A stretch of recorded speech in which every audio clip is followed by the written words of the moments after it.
Hey friends, welcome back to the channel.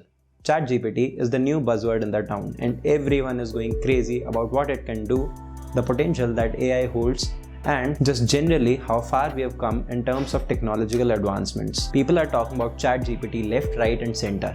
But in this video, I'm going to talk about exactly what you need to know about ChatGPT and what its real-world applications are that will make it a very useful tool for you today. So, what is ChatGPT and why should you care? Well, ChatGPT is a state-of-the-art chatbot developed by OpenAI. Unlike a normal chatbot, it can generate human-like responses to a wide variety of inputs. It can keep track of the context of a conversation and make it feel like you're talking to a real person. ChatGPT is more than just a chatbot because it can perform tasks like text generation, which makes it a very powerful tool for you to use it today. Even as just a chatbot, it is very advanced because it can understand the relation between various words in a sentence and hence generate coherent responses. If you want, you can try it out for yourself by visiting it on this website, chat.openai.com/chat. Now you might say, Nikhil, that's great, but why should I bother about it? How will it help me today, not 5 or 10 years down the line? So here's how it can help you right now.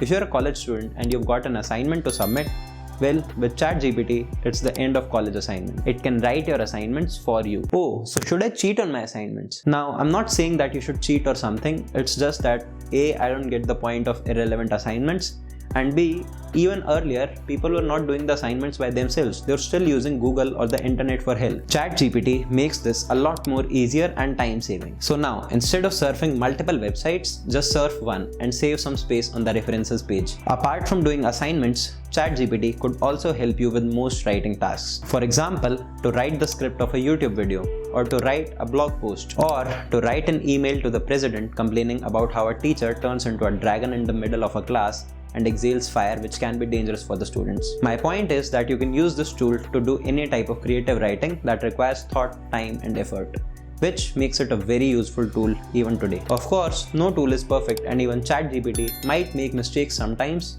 but what it does is still appreciable, and when you consider the fact that the responses it generates are still better than what most people would write on their own, that makes it really powerful. That's it for today. If you're still watching, just write down I watched till the end in the comments, and if you have anything to add, just drop it down in the comments as well. Thanks for watching and I'll see you in the next one.